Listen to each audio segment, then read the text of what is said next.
Hi. Um, this week's assignment looking at someone that has different spiritual or religious beliefs than myself. I really had to do some soul searching. I thought of some students that I had counseled that were Muslim. I had some students that were Jewish, and however, it was very difficult to get a hold of them at the moment because of the summer break. At the Wellness City, I had counseled some people of different religious beliefs, some that were agnostic, some that professed they were atheistic, but I think the person I chose was someone who I somewhat overlooked when I was counseling him and his partner. They had been referred over from a private agency, and I guess I was, as an intern, I was asked to work with him and his partner. He was a 45-year-old gay man, and his partner was considerably older, but they were having some problems. His partner was recovering from cancer, and they were having some tough times in the relationship, and that's why they had actually come to get some counseling. I went through the wellness recovery action plan with them, for both of them individually, and then I met back together with them. And one thing I realized that and it was my fault, I skipped over, was really looking at their spiritual side. When I mentioned it as part of that recovery plan, because it is, I asked them if they did, and I asked this particular person that I was speaking with if he had a particular faith, and he said he was Baptist. And I tried to engage with him a little bit more concerning that, but he really didn't seem like he wanted to discuss it, and I didn't really follow up with it. I didn't pursue it. I guess I was more interested in what he and his partner were feeling and what was going on with them, and being a cancer survivor myself, I felt like I could really engage in that conversation with them, and I kind of I just dropped the ball. I just really didn't talk to him about it, and I thought about it, and I thought about it as we were going through this course with him, because he's such a great guy. And I decided to call him up just to check on him and his partner and see how they were doing, and doing better, following their own recovery action plans.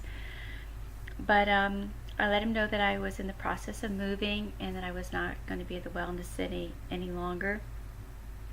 And I just wanted to make sure that they were okay, and even though we had gone through a termination with counseling, it was kind of nice just to see if they were doing well, and they were for the most part.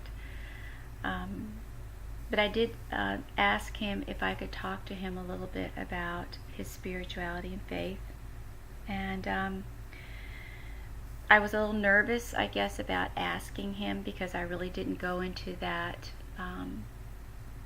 during our session, and but he was very open, and he was very nice, and he said, yeah, he goes, he goes, back when we met and we were doing the recovery plan, he goes, I know you asked me, and he goes, I probably didn't put out the best vibes, he said, but I'm in a better place right now, and yeah, he goes, I'd love to do this with you. And of course I explained to him it was partly for school, and partly, I guess, for me too, because I had dropped the ball.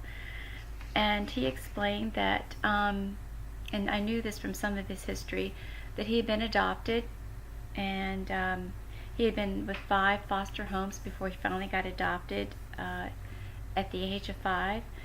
And he had a great mom and dad. The dad was a deacon in the Baptist church, and he grew up in the Baptist church.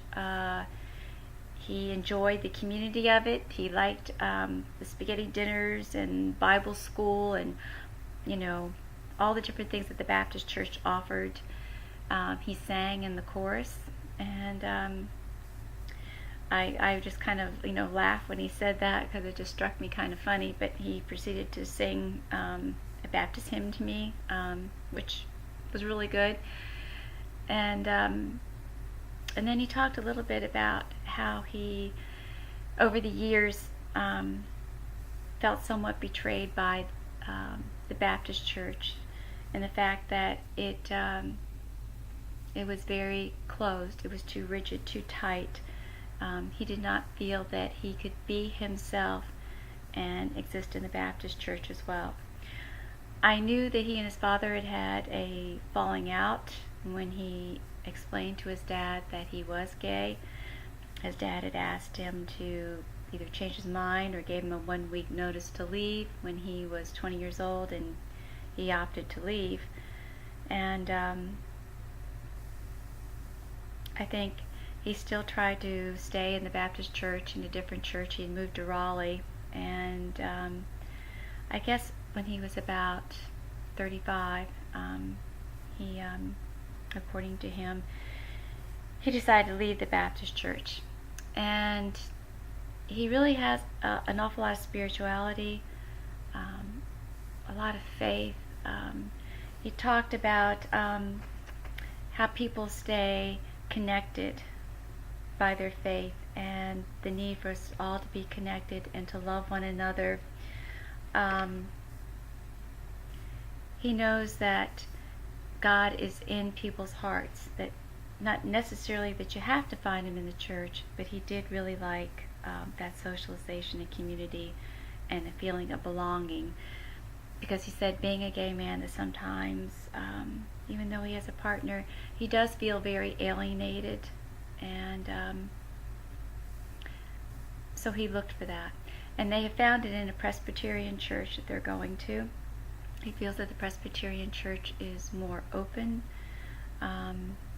It was interesting because he had asked me what I grew up as, and of course I disclosed, and I told him I grew up as a Catholic. And he wasn't real keen on Catholics. He felt that they were very hard on people of different sexual identity. And I agree with him. I think that the Catholic Church, definitely had those issues as some other faiths. But it was interesting that he was willing to talk about it, that he was very open, and I had somehow felt like I really let him down in the beginning. And I realized through this experience in this class that no matter what the circumstances are, even if you're dealing with a couple, it's important to look at their spirituality and faith together and be open with it and discuss it. It was a great experience, and I'm glad that I had the opportunity to actually talk to somebody else and ask some of the questions. I would divulge more of what he said and related to things that happened in his life, but I really don't want to break a lot of confidentiality.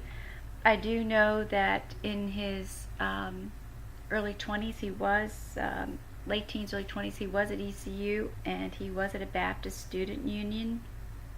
And the fear of AIDS back during that time, I think, caused a break with how people in his study group felt about him. People that he enjoyed at one point in time, they were not gay, and they did not feel comfortable with him.